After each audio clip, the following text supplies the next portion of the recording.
Hopefully it loads a little bit quicker this time.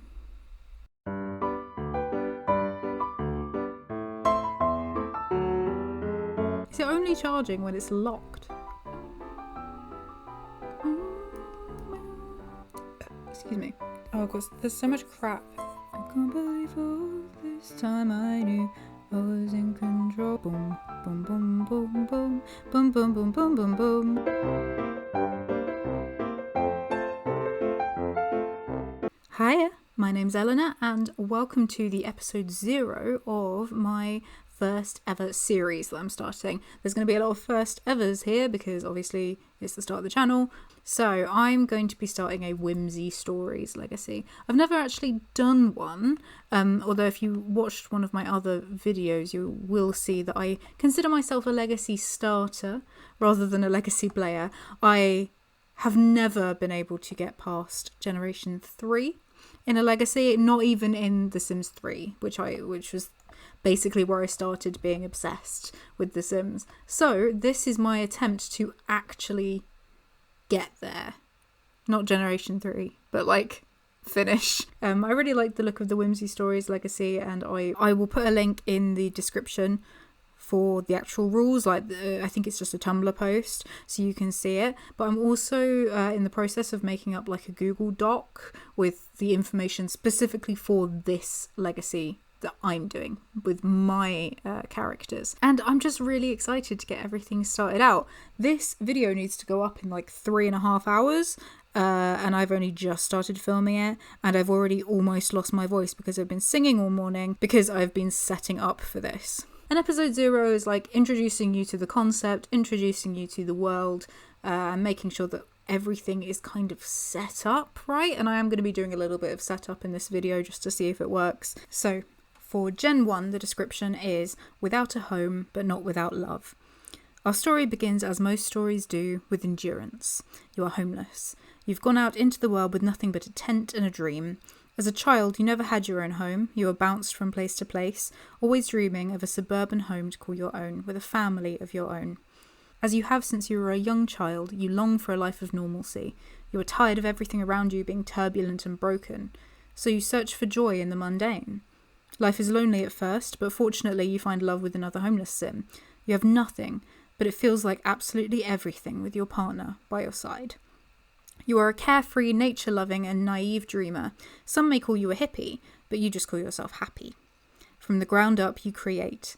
Create candles, fabricate your own furniture, and search dumpsters to make it by. Eventually, you have a home of your own, built by your own 2 hands. A tiny home. Not only is this a tiny home, but it is a suburban tiny home. Your dream is finally realised. You will stay in this comfy, small, shoebox-sized home for the rest of your life, growing in your garden, raising your children, and selling the things you make for an income at the local markets. So the goals for this generation are to find love while homeless. You must name all of your children after nature or natural things, but there's no specific number. You must live in a suburban-style tiny home. This is that you build cheat-free, so what I think I'm going to do is give her 0 simoleons. I'm going to get rid of what she has right now here, and then make money from the things that we make. And we must live in that home for their entire life, and a micro home for young adult. And we can upgrade after we age up. We have to foster a healthy garden and be a plant parent, so fill up the house with plants. We have to have at least 3 tattoos. I have sent her out into the world with 1. But I'm going to give her more as time goes by. She's got to master the fabrication, handiness and wellness skills. She has to have the loves outdoors and the freegan traits. She does. And she must complete the maker aspiration, which is the aspiration that she has started with. Her job will be to be self-employed with the freelance, simply crafted career. I hate that career, so I'm probably going to do more of just like selling stuff that I've made rather than doing the gigs. And another thing is to rarely wear makeup and love to dress casually. So that's going to be the kind of idea for this first generation. So that's kind of why I've decided to start her off in Evergreen Harbour. So Evergreen Harbour came with eco lifestyle, and it's got that kind of grungy aesthetic. I feel like it suits the gameplay that we're going for here. This is going to be our starting lot. One of the things about the Whimsy Stories legacy is that you can use money cheats. So I have gone to this lot. It's actually the lot which is meant to be the community space for this neighbourhood, but I've moved it. And I've renovated it into basically like a camp for homeless Sims. Now, I just want to clarify, the legacy starts off, your Sim is homeless, all of that stuff. That's generally how you start off a legacy. This that I've built here is probably just not at all what being homeless is like, and I'm not trying to emulate like a reality of it. So the lot is called Sprucewood Square, and I have actually uploaded it onto the gallery. It's completely CC free. I don't use build CC in general. I have a little bit of it when it comes to like little extra interactions, like you may have seen in one of my other videos. I've got a set of drums, custom content somewhere, but this lot itself is completely CC free, and I popped it up onto the gallery. I haven't tested it yet, so that'll be interesting, but it basically consists of 3 of the actual tents from Outdoor Retreat, and then 3 of just the decor tents from Get Famous. Yeah, must be from Get Famous, because I think they're part of set. I've got a little campfire here to sit around, a little wash basin, a cooler, and then I've tried to give each separate area a little bit of personality, because like these are all different people who are going to be living in each of these, and I wanted to give my Sims something to do on the lot. So this Sim in particular has a punching bag outside their tent. This Sim has an easel. Then there's this kind of communal area with a woodworking bench and a bonfire, maybe for like burning trash, I guess, burning rubbish. This Sim has a guitar outside of theirs. This Sim has an insect farm, cute little thing. There is still a recycler here and a selling table, market table, so I think that's useful. And then we've obviously got the dilapidated bathrooms here, and I did add some showers on the walls, just some communal showers. And this is our Sim. She's going to be our founder. Her name is Gabriella Caprice. Or Caprice, I'm not sure, I think it's Caprice. I chose the surname because it was a synonym of Whimsy, so I have a feeling that lots of other people will have done that as well. But I like it as a surname. She's in her winter clothes currently. And I also went off of a random character description for her, like I did with my Creator Sim video that I uploaded a couple of days ago. So this is her description. The sneaky girl has droopy charcoal coloured eyes. Her fine straight umber hair is worn in a style that reminds you of a waterfall. She is tall and has a wide-hipped build. Her skin is tan. She has nearly non-existent eyebrows and small hands. Her wardrobe is strange with a lot of red and orange. I'm not really sure I went for the wardrobe part.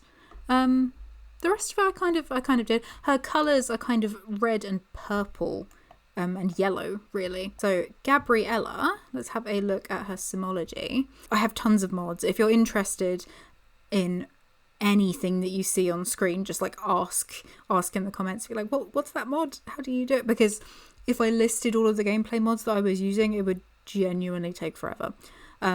Maybe I'll do a dedicated video to it if people are really interested. So Gabriella has 5 traits. She is an insider, she is a maker, she is cheerful, she loves the outdoors, and she's a freegan.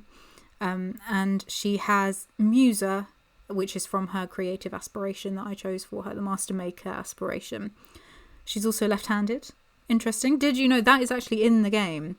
The Sims are either left or right-handed when they pop out. I just have a mod that reveals the trait so that I can see whether they're left or right-handed. But watch your Sims carefully while they're interacting with things, because they will prefer one hand or the other. And then she has some talents and weaknesses, so that's the mod that adds these things.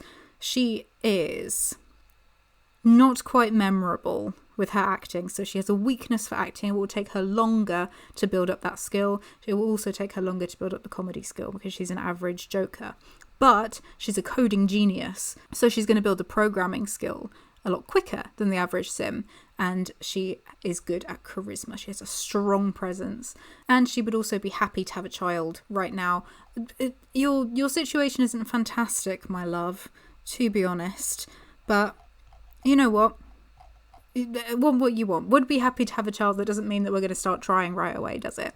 She has a ton of likes and dislikes that I've added. Again, there's some mods affecting that too. I've given Evergreen Harbour a little bit of a makeover, and by that I mean I I built this lot, and all the other lots that you see around, so these two that I've just hovered over, I did not build, I downloaded.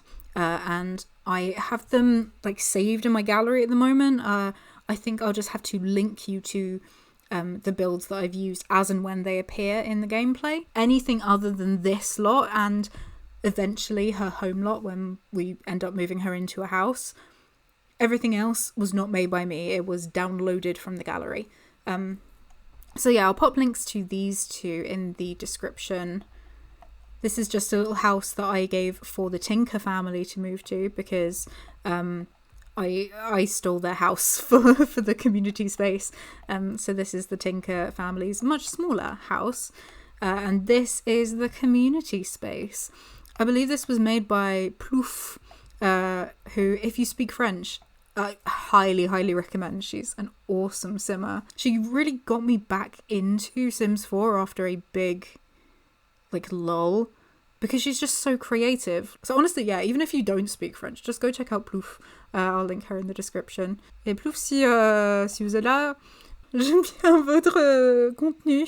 So yeah, we're going to decide which thing this community space is. However, I will show you the map quickly because I have changed things in other neighbourhoods as well, so it'll be good to have a look. So I just tried to add a bit more to do in the worlds, and I'm not necessarily going to travel outside of Evergreen Harbour, at least to start with. So over here in the quarry, in Grimm's Quarry, I've added a little cafe. I actually added some laptops there as well, or some computers, because I find that it's impossible to find places that aren't libraries for my Sims to use computers free of charge. We've got a marketplace by the quarry because I feel like that's just like a cool place to have it, and I really liked the design of this one. Then I changed the caboose. I just changed it into a different kind of bar, and I added a restaurant into, where's this place? Port Promise. And this is a maker space. So it's the maker space, the marketplace, and the community garden are all variations on the community space, community centre. It's kind of a bit annoying to put them in because you have to put them in and then you have to send a sim who lives in that neighborhood over, and I just cheat. I just use the cheats in the game to just automatically change it to a different kind of place.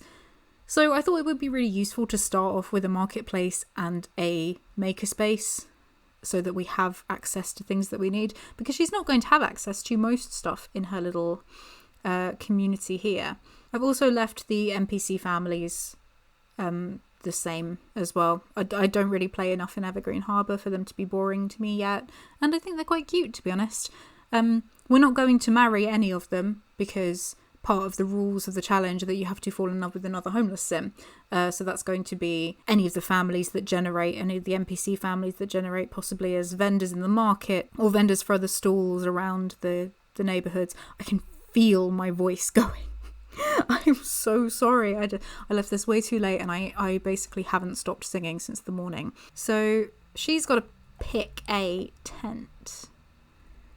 I mean, this one's kind of cute, but aesthetically it would make the most sense to kind of go back here, and then she kind of has a viewpoint of everything. You can't exactly claim them anyway, so yeah, there aren't enough available beds for a new roommate. Okay, so what I may have to do is just make a couple of Sims that we put in the household but that I don't control. So yeah, that's it for now for this kind of episode 0.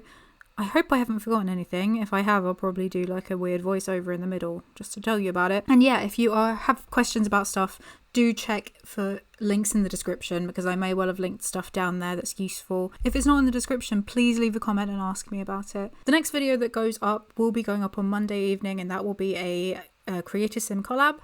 You will have to wait a little bit for the legacy to get started, but hopefully that means I can then have a bit of a backlog of episodes for you guys. I'm super chuffed, and yeah, I really need to get onto editing this because it needs to go up in 3 hours. So I will say thank you very much for watching, and see you in the next episode. My red, so confident, flashes trophies of war and ribbons of euphoria. Orange is young, full of daring, but it's very unsteady for the first go round.